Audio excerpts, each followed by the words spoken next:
جھکنے کے ساتھ ہمارے گناہوں کی حیثیت ہی کوئی نہیں ہے۔ بنی اسرائیل میں ایک آدمی نے 99 قتل کیے، اس کو خیال آیا میں توبہ کروں، ایک عبادت گزار کے پاس گیا اور اس سے پوچھنے لگا میں نے 99 قتل کیے ہیں، میری توبہ ہو سکتی ہے؟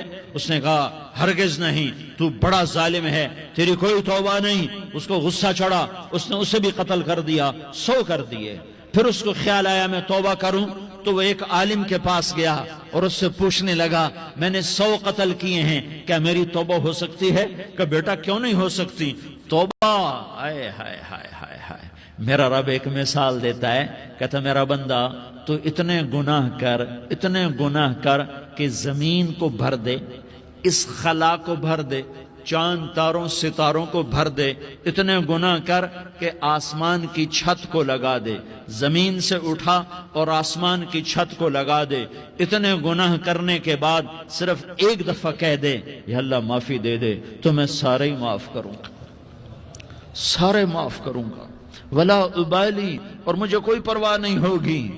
انہوں نے کہا بیٹا گناہوں کی معافی تو یقیناً ہے لیکن توبہ کا ہونا ضروری ہے، تیری توبہ پکی ہونے کے لیے یہ ماحول چھوڑنا ضروری ہے، تو یہ بستی چھوڑ کے اس بستی میں چلا جا، وہاں نیک لوگ رہتے ہیں، ان کی صحبت میں تو رہے گا تو تیری توبہ پکی ہو جائے گی۔ اس نے کہا میری معافی ہو جائے، میری معافی ہو جائے، میں ہر کام کرنے کو تیار ہوں۔ بوریا بستر اٹھایا، جو تبلیغ والے کہتے ہیں گھر چھوڑو، لیاری چھوڑو، بستر اٹھاؤ اور چلے کے لیے نکلو، 4 مہینے کے لیے نکلو کہ اپنی توبہ کو پکا کرو، ورنہ ماحول کی گندگی پھر آدمی کو گرا دیتی ہے، پھر گرا دیتی ہے، پھر گرا دیتی ہے۔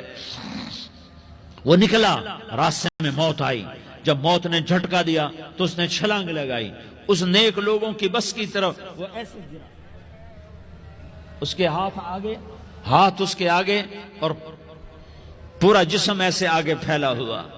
اللہ تعالیٰ نے لیاری والوں کو قصہ سنانا تھا تو دونوں فرشتے بھیج دیے، جنت کا بھی آ گیا، جہنم کا بھی آ گیا۔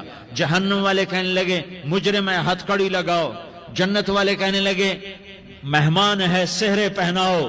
جہنم والے کہنے لگے توبہ ادھوری ہے، ابھی توبہ پکی نہیں ہے، ابھی نیک لوگوں کے شہر کو پہنچا ہی نہیں ہے کہ موت آ گئی۔ اور جنت کے کہنے لگے نہیں نہیں نہیں، توبہ ارادے سے ہو جاتی ہے، ارادہ کر لیا توبہ ہو گئی، ہمارا مہمان ہے۔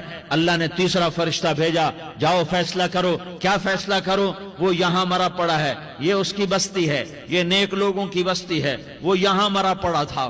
اللہ تعالیٰ نے کہا فیصلہ کیا کرتا ہوں؟